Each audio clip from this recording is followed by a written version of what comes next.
নমস্কার বন্ধুরা, আজকে আমি আপনাদের ছোলার ডালে ধোঁকা করে দেখাবো সম্পূর্ণ নিরামিষ।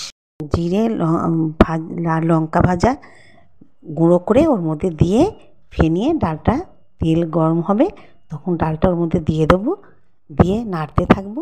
নাড়তে নাড়তে বেশ কিছুক্ষণ সময় লাগবে। তারপর ডালটা নামিয়ে নেব বড় থালার মধ্যে।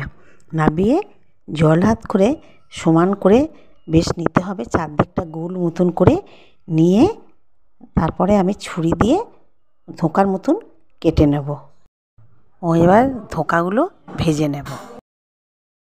কড়ায় তেল দেবো, দিয়ে আলু দেবো, দিয়ে আলুতে হলুদ দেবো, তারপর আদা জিরে বাটা দেবো, দিয়ে ঝাল লঙ্কা দেবো, কাশ্মীরি লঙ্কা দেবো, নুন দেবো, মিষ্টি দেবো, দিয়ে খুব করে নেড়ে বেশ কষা কষা মতন হবে, তেল বেরিয়ে আসবে, তখন আমি কড়ায় জল দিয়ে দেবো।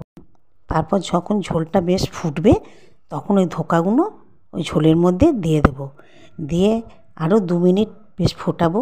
ফোটানোর পর ওর মধ্যে ঘি দেবো, দিয়ে আরেকবার ফুটলেই নামিয়ে নেব।